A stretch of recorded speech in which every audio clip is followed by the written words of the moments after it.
Olá pessoal, tudo bem? Realizando mais um vídeo sobre temas importantes para fins de concurso público do exame da OAB, hoje eu resolvi falar sobre um tema específico de processo civil que diz respeito ao incidente de resolução de demandas repetitivas, que é um instituto processual novo na perspectiva do nosso CPC de 2015, que tem como fundamento a principiologia fundante do nosso CPC de 2015, ou seja, de celeridade processual, de maior segurança jurídica, de maior isonomia processual, dentro de uma perspectiva de formação dos precedentes dos nossos tribunais, de uma maior uniformização da jurisprudência dos nossos tribunais superiores, denotando uma maior segurança jurídica para a conformação do nosso direito, da nossa ciência do direito, do nosso ordenamento jurídico como um todo. E esse, então, é o fundamento jurídico desse incidente processual, deste instituto processual. Qual a sua natureza jurídica? Como eu já ressaltei, é de um incidente processual. Por quê?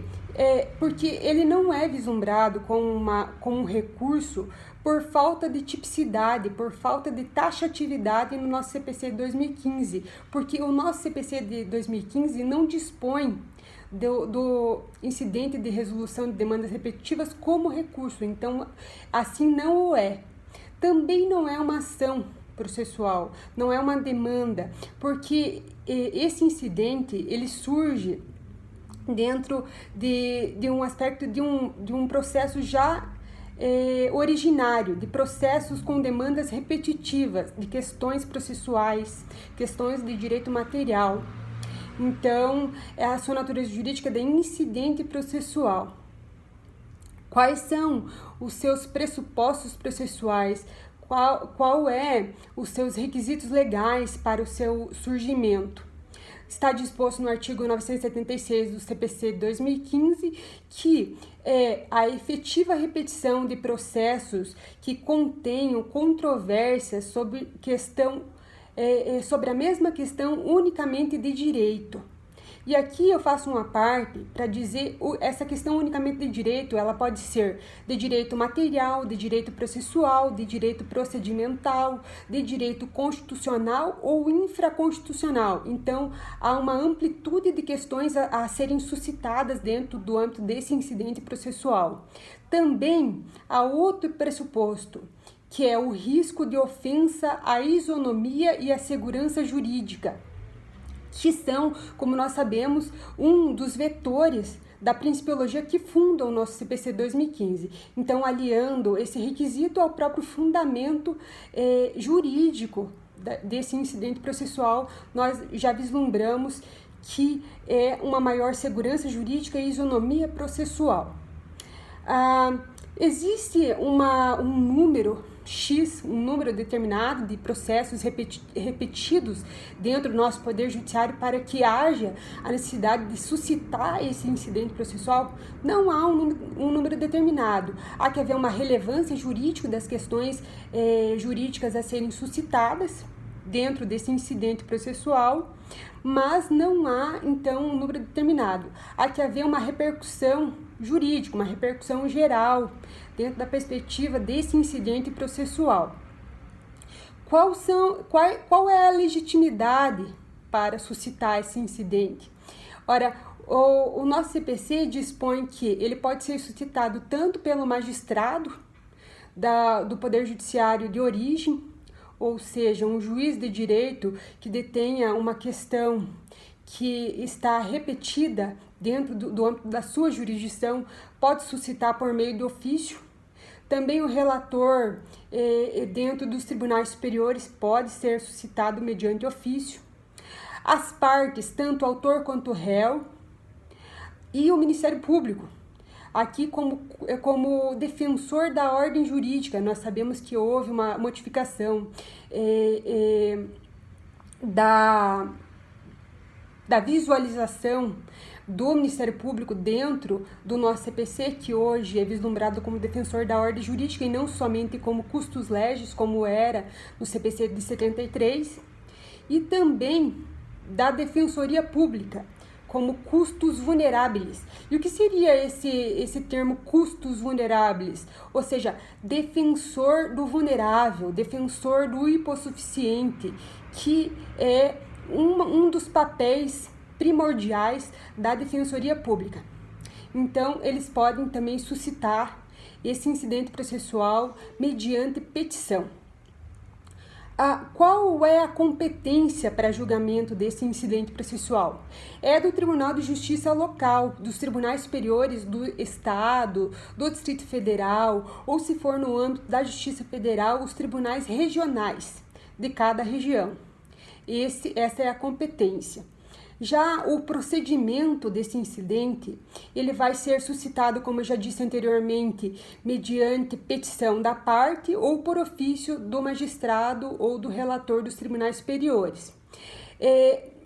Suscitado esse incidente, ele vai ser admitido ou não pelo relator que vai apreciar essa petição no Tribunal Superior do Estado ou do Distrito Federal, ou da região, se for da Justiça Federal.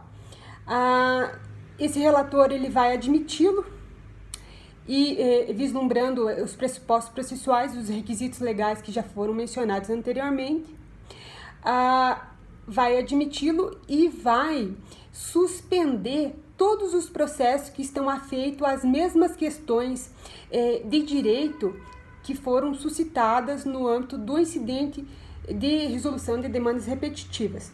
Todos os processos que têm questões de direito igual serão, então, suspensos pelo prazo de 1 ano, que é o prazo que vai ser levado para que o Tribunal Superior julgue esse incidente processual. Suspenso todos os processos afeitos à mesma questão por 1 ano, o relator ele irá então diligenciar questões que serão afeitas ao próprio julgamento desse incidente processual. Então ele pode diligenciar documentos de órgãos públicos que manejarão e que apresentarão esses documentos requisitados no prazo de 15 dias.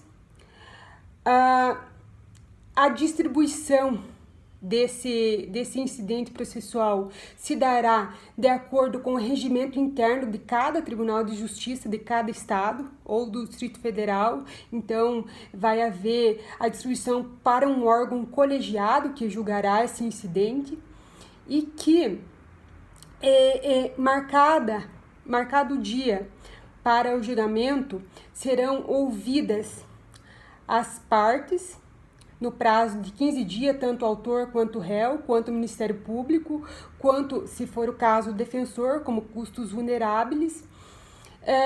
Também pode haver a intervenção do amicus curiae em audiência pública, como uma forma, como é visualizado dentro da perspectiva do nosso CPC 2015, o amicus curiae é visto como uma forma de intervenção de terceiros, como nós já sabemos. Inclusive existe um vídeo específico sobre intervenção de terceiros, que eu peço que vocês deem uma olhada, é super importante essa matéria. Ouvidas todas as partes e com a oitiva também do amicus curiae, se for o caso, em audiência pública, em 15 dias, será marcado o julgamento desse incidente.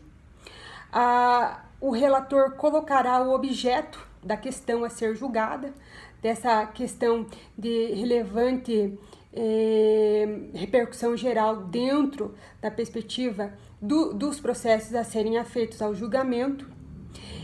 E haverá também a sustentação oral de todas as partes, autor, réu, Ministério Público, a Defensoria Pública, se for o caso, no prazo de 30 minutos cada um. E de acordo também com o número de pessoas que se habilitem à sustentação oral, pode ser ampliado esse prazo de 30 minutos para um prazo maior. Porém, esse é o prazo determinado no nosso CPC, 30 minutos.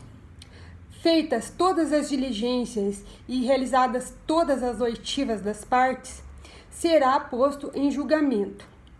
E o tribunal, esse órgão colegiado, de acordo com o regimento interno de cada tribunal do Estado, fará o julgamento e determinará a tese jurídica a ser aplicada a todos os processos afeitos a esses processos repetitivos.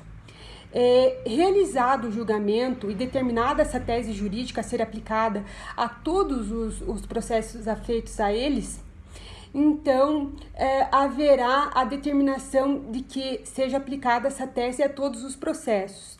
E se não houver a aplicação dessa tese jurídica no julgamento desse incidente processual, haverá a possibilidade de reclamação por infringência a essa vinculação da tese jurídica afeita ao incidente de demandas de resolução de demandas repetitivas.